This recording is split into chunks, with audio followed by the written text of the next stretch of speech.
So what that experiment showed was, and if you did the simulation, what you saw there was a nucleus of a gold atom made of positively charged, or protons, which are positively charged, and then neutrons.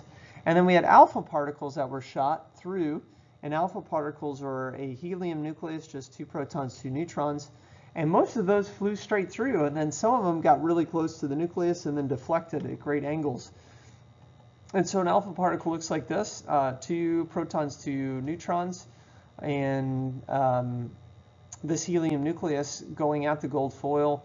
Most of them again passed through, which was contrary to what J.J. Thomson's plum pudding model would say, that you wouldn't have that happen. And so yeah, occasionally these alpha particles would have very large scattering angles. If you look at those alpha particles that get close to the nucleus, they deflect at a great angle, right?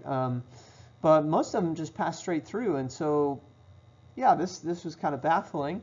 And Rutherford was able to, with Geiger and Marsden, were able to think through this and came to the conclusion that the atom contains a very small, heavy, positively charged nucleus, or positive nucleus surrounded by negative electrons, and that are in, an empty space essentially. And so there's an electrostatic attraction to the nucleus, and the electrons are, whizzing around the nucleus, going around.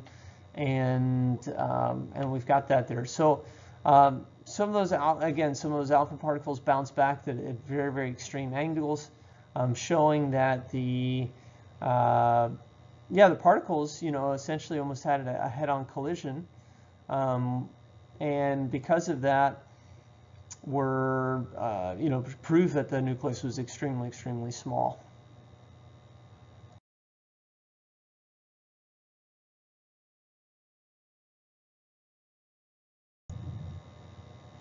Okay, so this fact that these alpha particles get so close showed that the nucleus had to be very small. And so in Thomson's model, if you had a large blob, positively charged blob, like the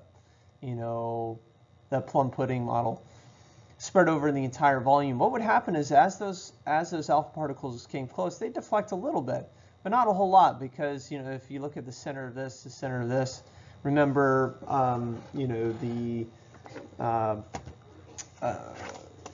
Coulomb's law, right? We have force is equal to KQ1 over KQ1 Q2 over R squared. And so there's a force on that alpha particle over this radius, but the radius is kind of big if we have this big blob. But what actually is happening is that these alpha particles can get much closer, and as they get closer, the radius is small, and it shows that very large deflection, and that proved that the nucleus must be really tiny. And so alpha particles are about 8,000 times more massive than electrons, and so can it be the interference of electrons that's showing this deflection? And that's yeah, it's not, so it's the yeah, so that's not having it, that's not what's causing what's going on.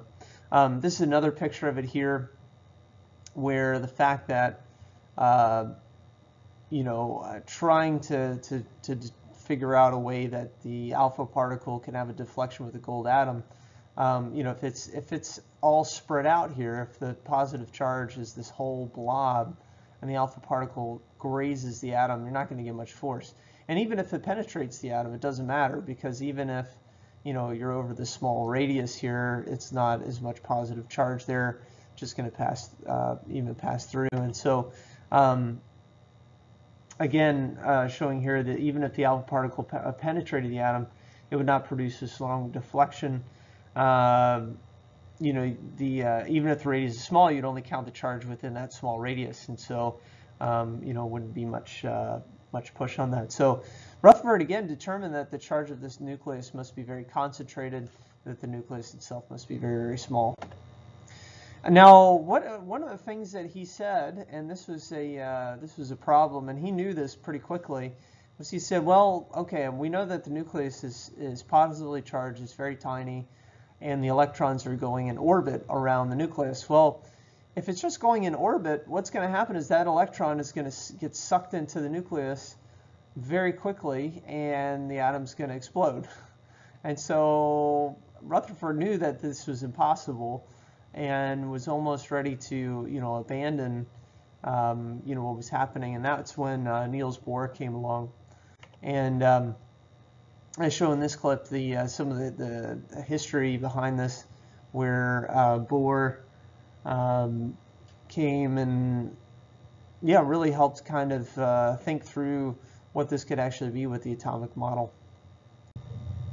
So what Bohr theorized and was able to make this connection was between what's happening on the atomic level to light. And so what we have is the fact that as electrons are around the nucleus, they can only be very, very specific places around the nucleus. They can't be in between. And so they're at these fixed places, and what happens is, as in this case here, if we had, let's say, hydrogen gas, which, we can see here, and we have that gas that's, get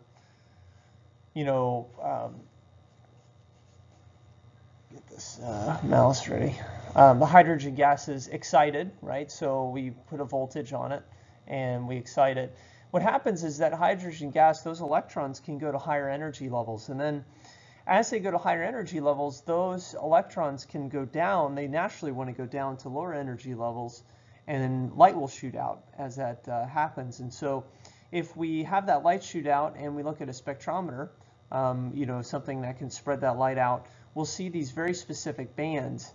And what happens is the reason that we have these very specific bands here is because that corresponds to very specific transitions inside the atom, where the electrons go from outer energy levels to lower energy levels.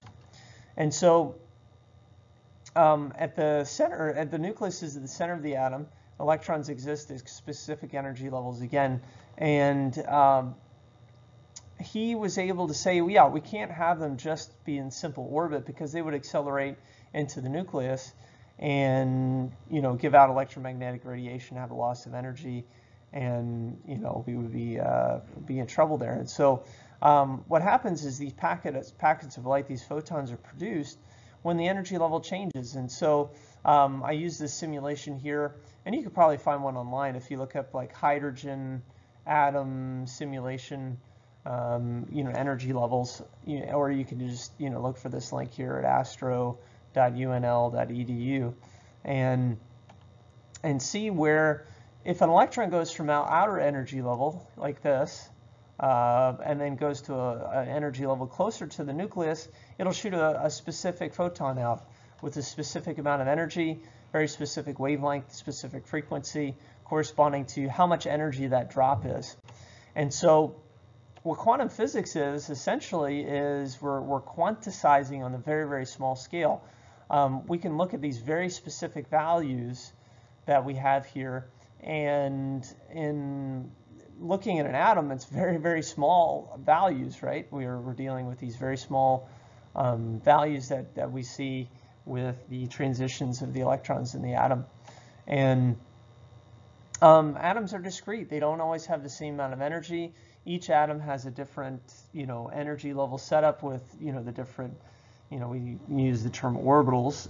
They have different energy levels, and every atom's different. And as the electrons transition within an atom, they'll produce very specific wavelengths of light.